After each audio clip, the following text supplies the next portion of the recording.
Hello guys, in today's video I'll talk about the real estate market, an update in the stock market and the economy, then analyze Carnival Cruise Line's earnings report and give you guys my expectations for next week's earnings in Nike. The real estate market is facing uncertainty right now. The increase in unemployment has led to a growth in people that do not pay their rent and mortgages. We have lost more jobs in the last 2 months than what it was created in the last decade. Also, the amount of people asking for forbearance has dramatically increased. Forbearance is basically a temporary postponement of mortgage payments, and currently close to 5 million US homeowners are already in a forbearance plan because of different reasons. Still, there are a lot of people that have applied for forbearance but continue paying their mortgage. And why did they do this? Well, to have a kind of insurance in case they lose their job in the future. Another huge thing in the housing market is that mortgage rates dropped to another record low. The 30-year fixed rate mortgage dropped to an average of 3.13% and the 15-year fixed rate mortgage to 2.58%. All this has happened due to the decline in inflationary pressure, putting many home buyers in the buying mood. But this mortgage rate can easily start increasing again if we ever start seeing any meaningful improvement with the virus. So if you're someone that is planning to refinance your house or apply to any new mortgage, now might be the perfect time to do it. Something we have to take into consideration is that the expected has happened. Since the reopening of the economy plan started, an uptick in coronavirus cases across the country has started, especially in states like Florida and Arizona, where it is hitting record high on a daily basis. That has definitely left investors skeptical of the economic recovery sustainability. Companies like Apple have already decided to start closing some stores again due to the uptick in virus cases. Now that we're talking about Apple, next week they have their WWDC, which is their annual developers conference. But now let's go back to their closing stores. This is very scary and a huge risk for the market. Why? Because what happens if it's not only Apple, if it's the entire mall and restaurants closing again, or the whole economy? I had always said that investors were too optimistic with the reopening of the economy, and because of that, the market has completely divorced the economy since it has already priced in all good news. There were two possible outcomes with the reopening of the economy. One, we reopened the economy too late that could cause a major impact, or two, we reopened the economy too soon that we could see a huge uptrend in new virus cases. But it was a little bit difficult to know when was the perfect timing to reopen. Even more when people that started already going out haven't followed any social distancing and mask rules, making it even worse. Obviously, we were going to see this uptick in cases. Now, the question is, did we open too soon, or people are just not respecting social distancing? Still, Mr. Steven Mnuchin said that shutting down the economy for a second time, it is not a viable option. Now, just take a look at these charts. This one is the daily news cases in Florida. Just look at that, guys. It surpasses 4,000 cases in a day. It is showing signs of the next coronavirus epicenter if it continues like that.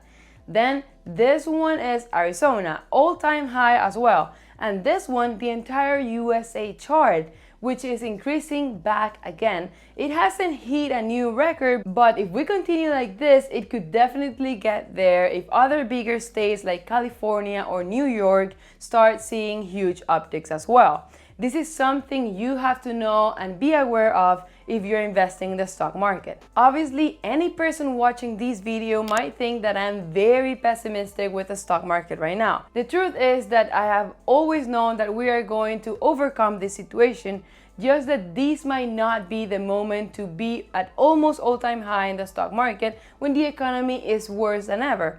I still think that we have a lot of uncertainty without any cure or vaccine for the virus, and the uptick in cases has definitely confirmed my thoughts. Now, if you have reached to this point of the video, please hit that like button since it really helps me and my channel, and if you haven't already, don't forget to subscribe. But now, the stock market. The Dow Jones started very well on Monday and then fell a bit, but ended the week up by 2.37%. Same happened with the S&P 500, but surprisingly, it ended up higher than the Dow Jones. It ended the week 3.46% on the green. Also, we had some earnings last week from Carnival Cruise Line, Oracle, Kroger, and more. For today's video, I'm going to analyze Carnival Cruise Line since you guys know that I started investing long time ago in Carnival and Royal Caribbean. Carnival reported a revenue of $700 million. That is an 85% decrease in comparison to the same quarter last year. This is even more shocking when last quarter they had a revenue of $4.7 billion. Well, it is shocking but quietly expected since they really saw the impact of the virus between March and June. Also reported a GAAP net loss of $4.4 billion. Still, they have taken drastic actions to reduce their costs for next quarters, such as reducing operating expenses like crew payroll, food, fuel, port charges, and more by transitioning their ships into post status. Also, already 62% of their ships are in their final location and expected to have the rest in post mode by the third quarter. Now remember guys that they needed to return 260,000 guests to their homes with charter aircraft, commercial flights, and even using their own ships, increasing their cost even more. Basically, 49 of their ships have traveled more than 400,000 nautical miles to repatriate approximately 60,000 of their team members to more than 130 countries, and still have approximately 21,000 more remaining. After they are able to finish that operation and take their ships to their final post destination, I would guess their costs will get reduced even more. Now, as many of you may already know, all cruise lines voluntarily suspended their trips from any US port until September 15th. I would assume that this is not a final date, since if we continue with an increase in the virus cases, maybe they would decide to extend that even more, and that is going to hurt even more Q3 and Q4 results. So during this time, they expect to burn $650 million monthly.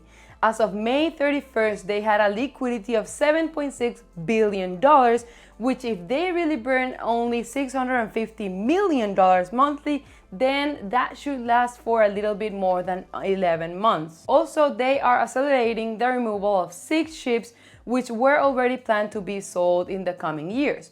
That might actually be good for the company since they need to stay strong and sustain, and that will reduce their costs and increase their liquidity. A good news is that as of May 31st, they had $2.6 billion in customers' deposits in new bookings, which impressed me, and even more that 121 million of those deposits are for Q3 sailings and 353 million are for Q4 sailings, indicating that people really want and will go back to cruising as soon as they can and feel comfortable and safe to do so. Obviously, there are still refunds being applied and also people using their credits from previous canceled sailings. For next week, we have Nike earnings report, so let's analyze their previous quarter and give you guys my expectations for them. Nike is currently trading at $95.78 and has a market cap of $149 billion. Nike has a PE ratio of 35.3, which is lower than the industry at the moment, but higher than their 5-year average PE. They have been increasing their revenue by 5 to 8% year over year. Last quarter, they reported a revenue of $10.1 billion, down from 10.3 from previous quarter and an increase of 5% in comparison with the same period last year. They reported a net income of $847 million, down from $1.1 billion from last year. On their balance sheet, they had a total of cash and cash equivalents of $3.18 billion, a total current assets of $15.7 billion, and total current liabilities of $8.28 billion, which leaves us with an awesome current ratio of 1.9. Also had a total of assets of $26.2 billion and total liabilities of $17.18 billion. Take into consideration that it only has a long-term debt of $6.22 billion, which is awesome and can be easily paid with their current assets if they even need it. They have a very strong balance sheet in my opinion, which gives them the flexibility to drive future growth. But for me, this stock is a little bit overvalued compared with the industry. Nike has almost fully resumed store operations in China and South Korea and other 15 countries. For this week's earnings, I am expecting them to report a decrease in their revenue and income since we haven't really seen how the virus has really affected them since their last report was from the quarter ended in February 2020, and they were already affected by the virus, but not that much. Now, don't forget to subscribe and smash that like button. Thank you and see you next time.